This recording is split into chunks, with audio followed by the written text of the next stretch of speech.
So, we were so beautifully overwhelmed by all of your questions because your response to this was great. You guys are great. We actually have so much material that we have to divide it up into multiple videos. At the end of this video, you will see a link to the next one, and so you can just keep going, or you can come back later, or you can just, you know, get bored, whatever. So let's answer some questions. This is gonna be so much fun. All right, we just come back from the gym. I feel amazing. I dress up for you. Did you see this? I rolled up my sleeves. Ladies love forearms. So I realized this is the second video that I've been drinking coffee in. I'm not a coffee addict, you guys. I feel great. Let's answer questions. Yes! Ha! God, I'm so tired right now. How do you communicate with each other?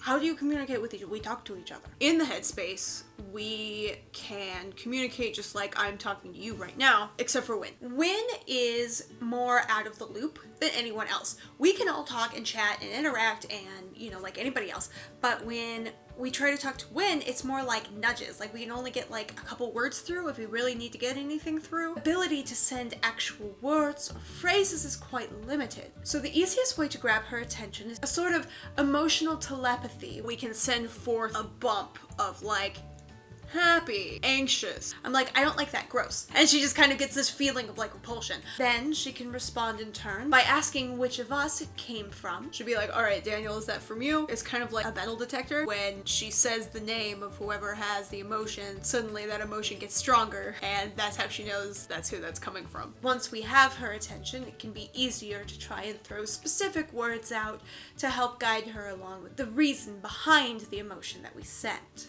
We also have a journal that we write in. We've got this journal, system diary, and we've got super uber mega top secret.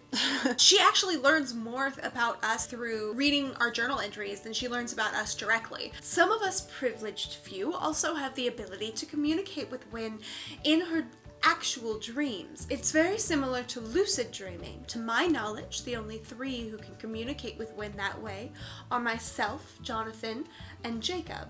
Can you negotiate chores and work and schedules in world, or do you leave notes out world? We journal out world, but we don't leave notes for each other. We've spent our entire existence hiding. So the idea of leaving notes is just, it's really uncomfortable. How does that relate to chores? I'm a little bit of a neat freak. I like things to be tidy, so if Win is like, I'll get that in a little bit, I'm like, no, you get that right now. Win is a very clean individual, but she's not always a tidy individual. We have a rack with 3 shelves for all our shoes to go in, but sometimes she'll just kick off her shoes and leave them on the floor, and of course I say, there's a place for those shoes, Win. There's not really any organization to it. It just, you know, it's kind of a tag you're it. What kind of jobs do you do when you're out? Kit, that's me, said that she does schoolwork and cleaning. Does that mean everyone else has more free time? When I'm out, I generally am soothing the body. I do not come out very often. I love to work out. We just came back from the gym. We did lots of cardio. Heart is racing. Feels very good. Yes. Daniel and I are the two that come out the most. Daniel and I both do schoolwork, but free time, no. Like, we're pretty busy, like, usually.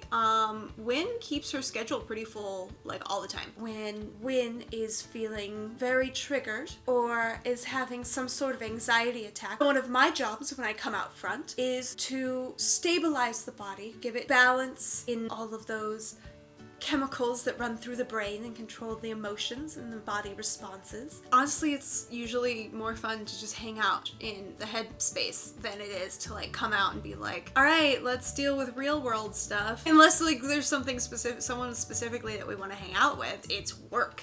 It's work, no matter who comes out. I will speak soothing words to everyone on the inside to try to calm everyone down. So that would be my job when I'm on the outside. Do you alternate chores? I don't do chores. They're not good questions for me. Do you alternate chores, or is there only one person who does everything? Usually Win does everything. Win is generally in charge of doing all the cleaning and such. If one of us are out front, we kind of pick up where she was planning to go. We don't have to do it unless we want to. She actually finds cleaning relaxing. It's sort of meditative. But if one of us happens to be out and we see that a mess needs to be cleaned up, then generally we're more than happy to do so. Wynn basically does everything. Daniel and I help a lot, but it's basically her doing her thing. Do you guys vote on important decisions? Who gets the last word, if any? We do vote occasionally. I think we're pretty democratic. I get no say. I get no say. I get to ask Jacob, what should I do today? And Jacob says, you do this today, and that is what I do. We vote on important decisions. Most of the time, Wynn gets the final word. She has been living most of her life thinking she wasn't a multiple. She has an established life with her husband. If one of us has any grand plans that don't fit with Wynn's schedule, then they often get rejected. I have had this happen on more than one occasion where I desired to go visit certain people, and Wynn explained, of course, that we were busy, or that they were busy, or that it was inappropriate for that individual to know about our condition at that moment. We aren't super totally invested in the outside world. Most of us aren't, because we spent most of our time not being in, purposefully not being invested in the outside world. And so a lot of what happens in the outside world is Wynn's decision. She has created this life plan and she goes forward with it. And unless there's something that one of us is I object, then Wynn goes for it and we support her and we help her get there. We are always taken into consideration, be it what we watch, how we spend our time, who we're spending time around. If one of us is uncomfortable with a person, we're done. We're not gonna hang out with that person because, unless we absolutely have to, because we respect each other and we don't want to make anyone feel uncomfortable or not okay, because there are too many factors in this world that do that already, so we need to look out for each other. She is reasonable. She does make accommodations for us, but it can be frustrating sometimes to be limited in our influence over the outside world activities. Wynn is external world boss, but she's great, she's very considerate, she makes sure we're all feeling good about whatever's happening. Do any of the alters age? Yes, I age. I age just like a normal person. I am 49 and I will be 50 in February. I'm brand new. I am a few months old. So I have not aged yet. I probably will not age because my TV show character does not age. Let's see. Mistletoe ages, nobody else ages. Josh is an age slider, which means he can be anywhere from 3 to 10, kind of depending on where his mood is, but I don't think that counts as aging because he can regress too. Some of us were a lot younger when Wynn was a lot younger, like Jonathan and Jacob. I don't imagine they were 40. Always. I know that Jonathan and Jacob spiked at one point, I think they were in their 20s, and then at one point they were they were in their 40s, or they were 40, sorry, they're both 40, but there wasn't a growth, it was just it happened.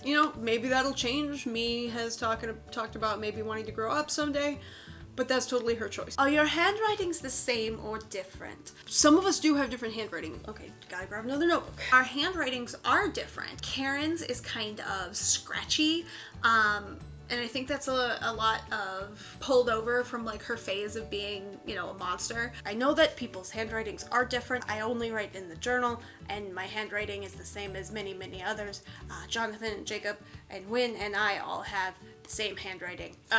This is great, because there was a lot of switching on this day. These are our sedimentary geology notes, so don't expect to get any dirty details about our lives in this. So this is Wynn's handwriting.